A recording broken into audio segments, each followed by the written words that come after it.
Hello friends, welcome back to our YouTube channel. SSC JE का result कल शाम को आ चुका है। हमने दो बैच इसमें चलाए थे टायर 2 में। एक का नाम था ईगल आइज, एक का नाम था सुपरसोनिक बैच। इसके पहले हमने टायर 1 में सुपर 60 नाम से एक बैच चलाया था, जिसमें नंबर ऑफ कैंडिडेट्स इनरोल्ड हुए थे 51, जिसमें 44 लोगों ने एग्जाम दिया था, जिसमें 34 लोग फाइनली सिलेक्ट हुए थे। टायर 2 के लिए हमारे द्वारा दो लेवल पे गाइडेंस हुआ। एक रिजल्ट से पहले, जिसमें 14 कैंडिडेट्स ने इंटेक लिया, 5 कैंडिडेट्स बाद में आए। टोटल 19 कैंडिडेट्स हुए। 15 कैंडिडेट्स ने अपना सेल्फ स्टडी या अदर कोचिंग रिसोर्सेज को रिफ़र ही किया होगा। उसमें से जो लोग सिलेक्ट हुए हैं, एक दो नाम मुझे याद हैं, कुमार कार्तिक, आशुतोष द्विवेदी, जिनको मतलब उन्होंने इन्फॉर्म भी किया। और भी एक दो स्टूडेंट्स हैं जिनको मैंने सर्च करके, उनका नाम थोड़ा सा ऑड है, पॉसिबली वही होंगे। खैर, जो हमने 19 कैंडिडेट्स गाइड किए उसमें फाइनली 8 कैंडिडेट सिलेक्ट हुए। इसमें से 3 से 4 कैंडिडेट्स ऐसे हैं जिनको 100% सिलेक्ट होना चाहिए था। मुझे डाउट है कि उनकी कहीं ना कहीं कापी में कुछ ना कुछ गलती रही है। मतलब कापी चेक होकर मार्किंग उनको अगर मिलती है तो उनके नंबर बहुत अच्छे आने वाले थे। कुछ ना कुछ मिस्टेक है। I will suggest them to apply RTI to know the exact reason. ऐसा कैसे हुआ? बिकॉज वो बैच के टॉपर्स थे, मतलब कॉन्टीन्यूसली उनकी रैंक्स 1 2 3 रहती थी। गेट में उनकी अंडर 100 रैंक है, आईएएस क्वालिफाइड है, यूपीपीएससी यूकेपीएससी यही का इंटरव्यू दे चुके हैं। तो मतलब मिनिमम पॉसिबिलिटी ये थी कि कुछ तो मिलना चाहिए था ना, कि नॉट सिलेक्टेड जोन में, और फिर प्री में जब मार्क्स 140 हो। तो ऐसा अगर कई लोगों के साथ हुआ है तो I will suggest you to apply the RTI to know the exact कि किस वजह से हमारे साथ ऐसा हुआ है, पता चल जाएगा। तो ये तो कंडीशन है कि 8 लोग हुए हैं, और उसमें जो कैंडिडेट्स हैं उनके नेम ये हैं। प्रमाणिकता देना मैं रिस्पॉन्सिबिलिटी समझता हूँ कि अगर आपने कोई काम किया है, कहीं समय खपाया है, 9 मंथ्स के अराउंड ये टाइम गया। 16 अगस्त को बैच स्टार्ट हुआ था, और जिस तरीके से चीज़ें चली, एक इमोशनल बैच था। मतलब I know the reason of every candidate, कि कैसे किस परिस्थिति में कौन सा कैंडिडेट पढ़ रहा है। नॉर्मली सबसे बात होती रही है। और अब जैसे ये 8 लोग हैं, इनकी अलग अलग सिचुएशंस की खुशियां हैं। कोई ऐसा है कि जिसके लिए नौकरी बहुत ज़्यादा ज़रूरी थी, अगर ये नहीं लगती तो फिर सेट आउट हो जाती चीज़ें। कहने के लिए नहीं, लेकिन विदिन तो हो जाती। और किसी के लिए ये है कि हाँ, एक अपॉर्चुनिटी है, आई विल ग्रेस्प दैट। तो अलग अलग खुशियों का भी स्तर अलग अलग होता है, सबके लिए अलग है। और बहुत कुछ लोगों के सरप्राइजिंग रिजल्ट भी हैं।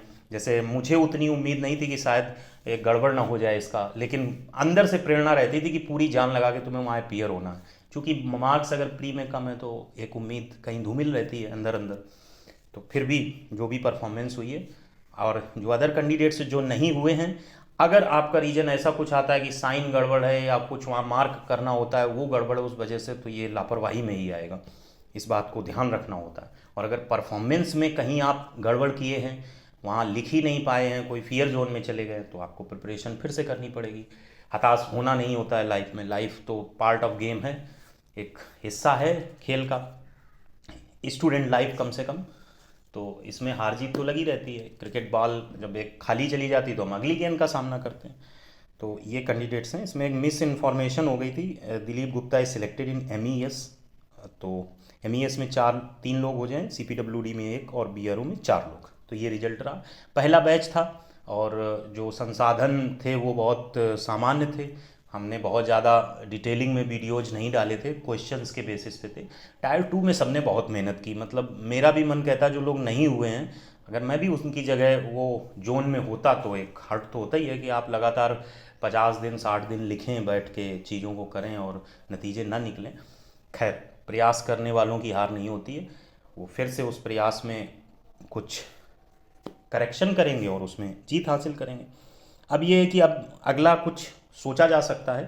तो अभी जो एसएससी ने कैलेंडर टेंटेटिव होता है, वो चेंज भी हो सकता है, जारी किया। उसके हिसाब से अक्टूबर 2023 में पेपर होगा।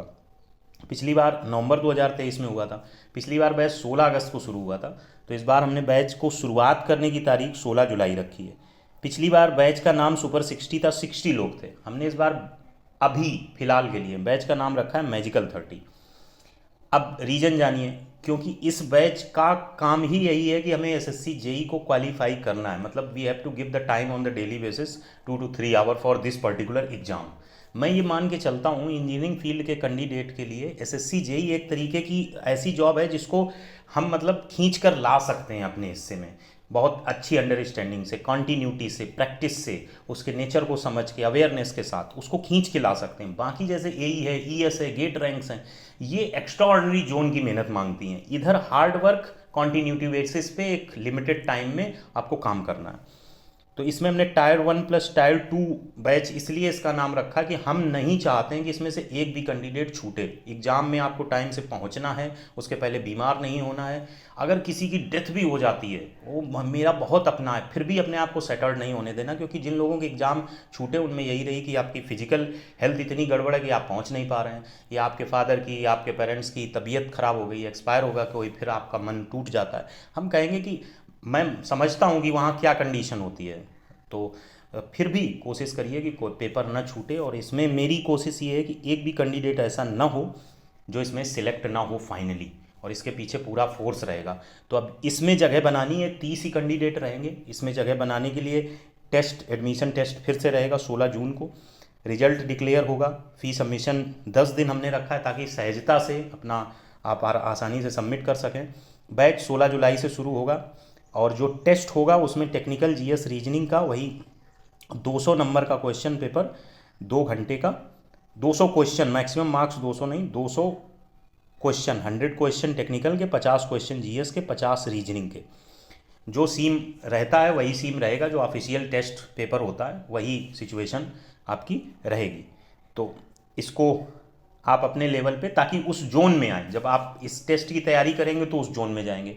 और ये थोड़ा सा ऐसा है, मतलब ये पेपर ऐसा होता है कि अगर आप इसको साइड में लेके चलेंगे और अगर टाइम देंगे तो भी रिजल्ट आएगा, और मेन स्ट्रीम में लेके चलेंगे कि नहीं मैं एसएससी जेईई की तैयारी कर रहा हूँ, टाइम नहीं देंगे, अगर इस शोध में साथ में शामिल नहीं होंगे तो रिजल्ट गड़बड़ आ जाएगा।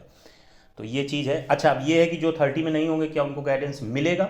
उसके लिए भी एक बैच बनेगा। इसमें मेरी सोच ये है कि टायर 1 प्लस टायर 2 पैरेलल में लेके चलेंगे। कैसे पैरेलल में? पैरेलल इन द सेंस, जब आप टेक्निकल का कोई सेक्शन पढ़ रहे हैं तो वहाँ पे अगर एक क्वेश्चन, 2 क्वेश्चन आप रिटन में भी लिख रहे हैं अपनी तरफ से, तो अंडरस्टैंडिंग बढ़ जाती, अप्रोच की अंडरस्टैंडिंग। आप जैसे बिल्डिंग मटेरियल के जो क्वेश्चन आपने टायर 2 में जिसने भी प्रैक्टिस किए हों, एक बार पलट के देखिएगा और फिर उसके बाद ऑप्शनल क्वेश्चन लगाइएगा, तो आप पाएंगे कि 30 to 40% ऑप्शनल क्वेश्चन में दिमाग ही नहीं लगाना है। बिकॉज कि आपने टायर 2 के लिए जो वो 5 से 6 क्वेश्चन किए हैं ना, वो आपको इतनी एग्जैक्ट अंडरस्टैंडिंग दे रहे हैं कि वहाँ ये नहीं सोचना कि इसका सी होगा कि बी होगा, उसका सी ही होगा, वो तो कुछ पूछने की बात ही नहीं है, ऐसा कॉन्फिडेंस आ जाता है।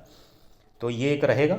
और 1 महीने पहले इसीलिए है कि 1 महीने पहले संभावित टेंटेटिव कैलेंडर में डेट है। तो ये इन्फॉर्मेशन एसएससी जेईई से रिलेटेड है। कोई आपको डाउट हो तो आप व्हाट्सअप कर सकते हैं, और इस टेस्ट को अगर देना चाहते हैं तो व्हाट्सअप पे वही नंबर है मेरा 90449044504675। तो इस पर आप व्हाट्सअप कर सकते हैं कि I want to appear in the test. हम शेड्यूल इसका भी पूरा प्रिपेयर करेंगे, कैसा रहेगा, कितने दिनों का रहेगा, क्या मोड रहेगा। पिछली बार से इस बार बहुत से सुधार करेंगे। जो गलतियां हमें लगी हैं कि सबके मार्क्स बेहतर क्यों नहीं आ पाए, कहाँ कहाँ हम सुधार कर सकते हैं, वो सुधार करेंगे। मोड ऑफ जो वीडियो लेक्चर्स है उसमें इम्प्रोवाइजेशन होगा, बड़े बड़े अच्छे तरीके का इम्प्रोवाइजेशन होगा। जो पढ़ाने का तरीका है वो क्वेश्चन टू क्वेश्चन नहीं जाएगा, कॉन्सेप्ट टू क्वेश्चन कायदे से जाना चाहिए। मतलब जो कुछ भी हम कर सकते हैं वो करेंगे, और किसी भी स्तर पे किसी को ऐसा ना लगे कि ये उसकी प्रिपरेशन में निगेटिव जा रहा है। ठीक है, उम्मीद करते हैं कि इसमें पार्टिसिपेशन आप ज़रूर करेंगे। उसके बाद आपको शेड्यूल न पसंद आए न दीजिएगा, लेकिन जहाँ फाइट करने की बात होगी, हमें ये देखना है कि हम 30 में आते हैं कि नहीं, बिल्कुल जाइए। कोई न फ़ी है न कोई बाउंडेशन है, ना हम आपसे ये भी पूछेंगे कि आप मतलब अपना बहुत ज़्यादा बायोडाटा दीजिए। जब आप ज्वाइन करिए तब जो नॉर्मल इन्फॉर्मेशन होती है वो दीजिए, बाकी टेस्ट में अपीयर होइए। तो होपफुली इस मुहिम में आप भागीदार बनेंगे। और जीवन का एक नियम होता है कि समस्या का स्तर जो है उससे ऊपर उठ के नए समस्या के स्तर पर पहुंचना, जीवन भर संघर्ष रहता है। आज पहली समस्या का स्तर है सिलेक्शन पाना, दूसरी समस्या का स्तर है जहां सिलेक्ट हो गए वहां पे अपने आप को तमाम चीज़ों के बीच एक प्योरिटी फॉर्मेट में बनाए रखना कि हाँ this officer is genuine and have some character. इस तरीके की सिचुएशन से फेस करना, फिर धीरे धीरे धीरे हर जगह आपको प्रॉब्लम मिलेगी, बस लेवल अलग हो जाता है। एक सर्वाइवल लेवल होता है, एक प्रतिष्ठा बनाने का लेवल होता है, और फिर बाद में सब कुछ सबको जाना ही है यहाँ से। तो ठीक है, इस जोन में भी जो लोग हैं जो नहीं सिलेक्ट हुए हैं उनके लिए आगे अहेड चीज़ें होंगी। और 2024 election will create more opportunities in engineering section. UPPSC AE का भी आना तय है, यूकेपीएससी एई दोबारा होके एक नया चांस क्रिएट हुआ है। तो ये सब चीज़ें हैं। Thanks for watching.